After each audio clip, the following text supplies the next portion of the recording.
रेखीय आवेश घनत्व, पहली हेडिंग डालो रेखीय आवेश घनत्व, रेखीय आवेश घनत्व। किसी तार के प्रति एकांक लंबाई में वितरित आवेश को रेखीय आवेश घनत्व कहते हैं। इसे लैम्डा से प्रदर्शित करते हैं। इसे किससे दिखाते हो? लैम्डा से।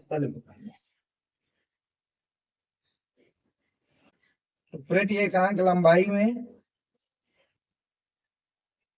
जो आपका आवेश वितरित होता है, जो आपका आवेश का होता है वितरित होता है, उसी आवेश को आप क्या नाम लेते हैं? रेखीय आवेश घनत्व। इसे किससे दिखाते हैं? लैम्डा से। आगे लिखो रेखीय आवेश घनत्व का सूत्र।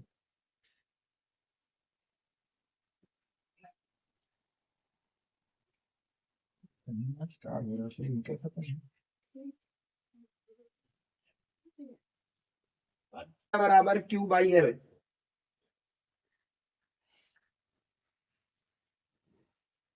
लैम्डा बराबर क्यू बाई एल। तो सूत्र हो जाएगा लैम्डा बराबर क्यू बाई एल। हेडिंग डालो रेखीय आवेश घनत्व का मात्रक, रेखीय आवेश घनत्व का मात्रक। और ध्यान से ऊपर है क्यू, क्यू का मात्रक क्या होता है? कूलाम। और नीचे क्या है? लंबाई। और लंबाई का मात्रक क्या होता है? तो मात्रक हो जाएगा कूलाम पर मीटर। ये तो आपका ये वाली लाइन का मतलब हो गया कि तार का रेखीय आवेश घनत्व कूलाम प्रति मीटर। अब आपको गॉस का नियम का प्रयोग करते हुए एक आवेशित लंबे तार के निकट वैद्युत क्षेत्र की क्या ज्ञात करना है? तीव्रता। हटाओ इसको, हेडिंग डालो अनंत लंबाई, अनंत लंबाई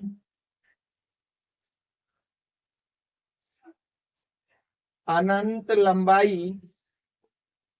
के तार के द्वारा उत्पन्न वैद्युत क्षेत्र, वैद्युत क्षेत्र की तीव्रता। अनंत लंबाई के तार के द्वारा उत्पन्न वैद्युत क्षेत्र की तीव्रता।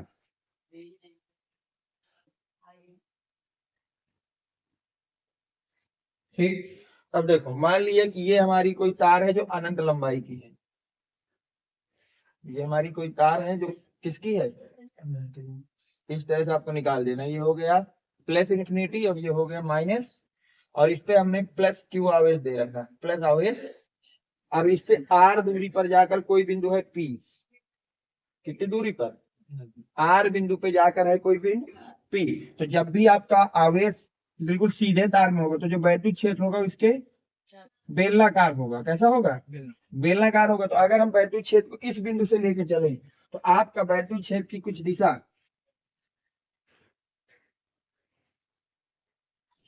इस तरह से बनेगी, बेलनाकार रहेगा पूरा का पूरा। ठीक। अब वैद्युत क्षेत्र की दिशा कहाँ होगी? प्लस से आगे की तरफ होती है। अब वेक्टर सदिश भी किधर होगा? इसी दिशा में होगा। जो एरिया का वेक्टर, भाई एरिया तो इसी को देखोगे ना, तो एरिया और वैद्युत क्षेत्र दोनों एक ही दिशा में, तो दोनों के बना बीच का कोण कितना होगा? सही यहां तक? तो लिखो इसी बात को नीचे लिखना पड़ेगा। माना एक अनंत लंबाई की धनावेशित चालक तार है जिससे आर दूरी पर बिंदु P स्थित है, बिंदु P स्थित है। इसी बिंदु P पर, इसी बिंदु P पर, इसी बिंदु P पर हमें वैद्युत क्षेत्र की तीव्रता ज्ञात करनी है।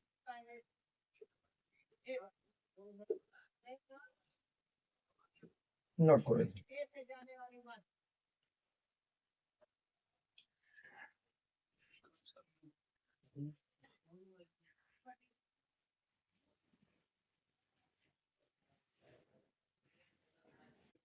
ठीक है सर, तो हमने माना है कि एक अनंत लंबाई की तार है जो जो कैसी है, धनावेशित है, कैसी है, और इससे आर दूरी पर एक बिंदु पी है, और वहीं पर हमको क्या ज्ञात करना है, वैद्युत क्षेत्र की तीव्रता। सही यहाँ तक?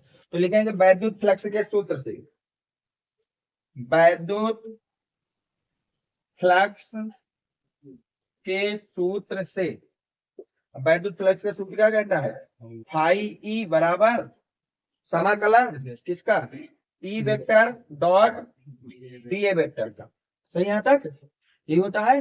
अब जैसे ही मैथ में एक वेक्टर पढ़ाया जाता है कि अगर ए वेक्टर डॉट बी वेक्टर कहीं पर लिखा हो, ए वेक्टर डॉट का लिखा हो, तो इसको लिख सकते हैं ए इंटू बी, ए का मैग्नीट्यूड इंटू बी का मैग्नीट्यूड कॉस।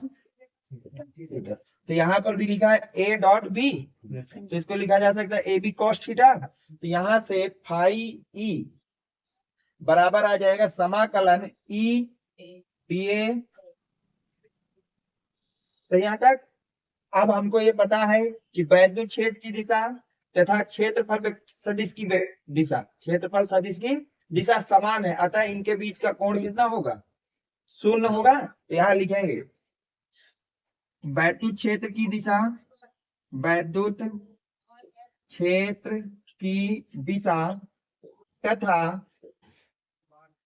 क्षेत्रफल वेक्टर, क्षेत्रफल सदिश की दिशा समान है, अतः इनके बीच का कोण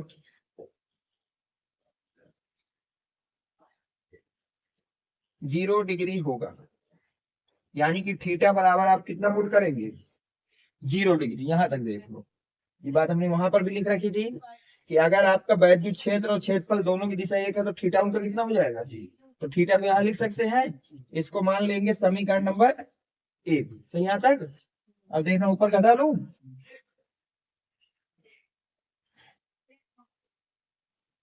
समीकरण 1 में थीटा का मान रखने पर, समीकरण 1 में थीटा का मान रखने पर, तो जब थीटा का मान रखोगे तो फाई ई बराबर समाकलन ई डीए कॉस 0।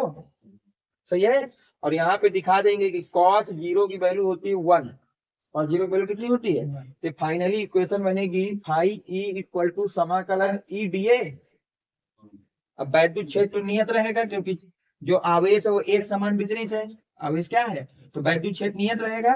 तो वैद्युत क्षेत्र को कहाँ निकालना, बाहर समाकलन के। तो अब आपके पास क्या बचेगा, केवल फाई ई डॉट डी, और एक डीए क्या होगा, डीए का मतलब है छोटा सा क्षेत्रफल, और समाकलन का मतलब है पूरे आवेशित तार के कारण। तो ये पूरी आवेशित तार क्या बना रही है, बेलन क्या बना रही है। तो बेलन का क्षेत्रफल क्या होता है, 2 पाई आर एल, एल लंबाई हो गई और 2 पाई आर उसकी त्रिज्या वाला हो गया। तो यहाँ पे लिखेंगे बेलन के क्षेत्रफल से, बेलन के क्षेत्रफल से क्या होता है, क्षेत्रफल।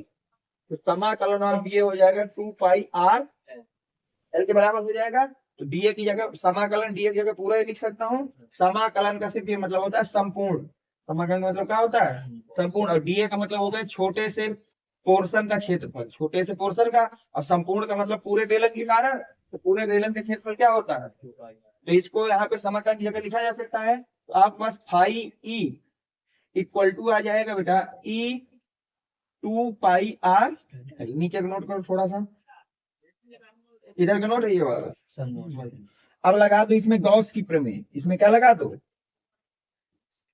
गॉस की प्रमेय। इसको मान लेना समीकरण नंबर 2, इसको क्या मान लेना, सही यहाँ तक। गॉस की प्रमेय से, गॉस की प्रमेय से, गॉस की प्रमेय क्या कहती है कि किसी भी बंद फ्लक्स से, बंद क्षेत्रफल से निकलने वाला कुल फ्लक्स, फ्लक्स मतलब होगा ये, उसमें दिए गए कुल आवेश तथा एप्सिलॉन नॉट के अनुपात के बराबर होता है। सही यहाँ तक। तो अब ये हमारा वाला फ्लक्स है, ये गॉस वाला, तो दोनों फ्लक्सों को क्या होना पड़ेगा, बराबर। अब क्यू रेखीय आवेश घनत्व, तो क्या क्यू की जगह मैं लिख सकता हूं लेमडा एल,